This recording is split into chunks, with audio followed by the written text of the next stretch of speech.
How എന്താ ചൂടല്ലേ. എന്നാൽ ഈ ചൂടിന് തണുപ്പിക്കാൻ വല്ല വെള്ളം ഉണ്ടാക്കിയാലോ. വെറും വെള്ളം കുടിച്ചിട്ട് എന്താ ഒരു സാധനം ഉണ്ടാക്കാം. ഒന്നും നോക്കിയില്ല, ഇന്നലെ വാങ്ങിക്കൊടുന്ന കേട്ടോ. തണ്ണി മത്തനെ ഞാനങ്ങോട്ട് കണ്ടമായിട്ടിട്ട് മുറിച്ചിട്ടിട്ടുണ്ട്. ഇനി നമുക്കൊന്ന് കുത്തി ഉടച്ചെടുക്കാം. കാരണം വലിയ പീസൊക്കെ നമ്മൾ കണ്ണിന് കൊടുക്കേണ്ടി വന്നാലേ ലാഭം കുടിക്കുന്നുണ്ടോ അറിയില്ല. എന്നാലും കൊടുക്കുമ്പോൾ ഈ വലിയ വലിയ പീസ് ചെറിയൊരു അപകടമാണ്. അപ്പം നമുക്ക് അതിനൊക്കെ ചെറുതാക്കി എടുക്കാം.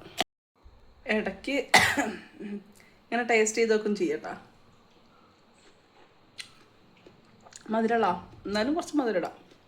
അപ്പോൾ നമുക്ക് കുറച്ച് പഞ്ചസാര അങ്ങോട്ട് വെതറാം. ഇത്ര മതി അല്ലേ? ഇത്ര മതി. ഇനി ഇതിൽ വേറൊരു സാധനം കൂടി ഒഴിക്കുന്നുണ്ട്. അപ്പം പിന്നെ ഇത്ര മധുരം മതി. ഇനി നമുക്ക് ഇവിടെ അങ്ങനെ ചക്ക ഇങ്ങനെ ഉണ്ടാക്കിയെടുക്കാം. നല്ലോണം അങ്ങോട്ട് ഉടച്ചെടുക്കാം. ഇനി കഥയിലെ താരം നല്ല നന്നാരി സർബത്ത് അവിടെ ഒഴിച്ചാലോ? ഒഴിക്കാന്നേ.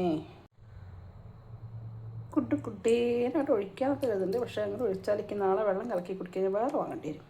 അപ്പോൾ നമ്മൾ കുറച്ചങ്ങോട്ട് ഒഴിച്ചു കേട്ടോ. അത് മതി. നല്ല തണുത്ത വെള്ളം ഉണ്ടായിട്ട് ഒഴിക്കുക. ഇന്നെടുത്തില്ല, നമ്മൾ സാധാ വെള്ളം വെച്ചിട്ട് ഫ്രിഡ്ജിൽ വെച്ച് തണുപ്പിക്കാൻ പോവുകയാണെ. അതോടെ ഒഴിക്കട്ടെ. വീണ്ടും നമുക്ക് ഇളക്കിയെടുക്കാം. വേണമെങ്കിൽ നാരങ്ങ പിഴിഞ്ഞോളൂ കേട്ടോ. ഒരു ടേസ്റ്റൊക്കെ ഉണ്ടാവും, പുളിയൊക്കെ. പക്ഷേ കാലപ്പതിന് അത് വേണ്ടാന്ന് ഞാനവിടെ വെച്ചു.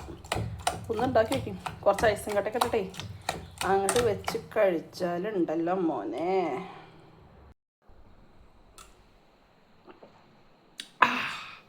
വേറെ ലെവലാ. മധുരം കുറച്ച് കൂടി പോയി സർബത്ത് ഒഴിച്ചുകൊണ്ടാണ്. കുഴപ്പമില്ല, നമുക്ക് വെള്ളം വെച്ച് അഡ്ജസ്റ്റ് ചെയ്യാം.